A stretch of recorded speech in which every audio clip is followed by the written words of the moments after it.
আমি যদি এই ফুলগুলোর বিষয়ে বলি, এগুলো মূলত সূর্যমুখী ফুল। মানে গ্রামের বাসায় যারা গ্রামে থাকে তারা ভালো করে চেনে। কিন্তু ঢাকা শহরের মতো এমন একটি জায়গায় এসেও এই ফুলগুলো আমি দেখতে পাচ্ছি। বিশেষ করে এগুলোকে সূর্যমুখী ফুলই বলে। তো সেক্ষেত্রে ঢাকা শহরের মতো জায়গায় এসে এই ফুলগুলো দেখা সচরাচর অনেকটাই অবাক করার মতো। গ্রামে কিন্তু এই ফুলগুলো এখন নাই বললেই চলে। আগে হচ্ছে বিলের ধারে, রাস্তার ধারে দেখা যাইতো, কিন্তু এই ফুলগুলো এখন বর্তমানে এখানে দেখা যাচ্ছে। তাও মানে ঢাকা শহরের মতো এমন একটি জায়গায় এসে, এটা হচ্ছে খিলগাঁও এলাকা, এখানে এসে দেখা যাচ্ছে অনেকগুলো ফুল।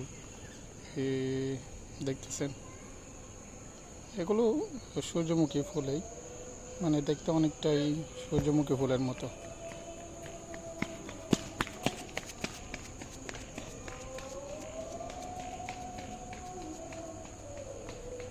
অনেক ফুল ফুটছে এখানে।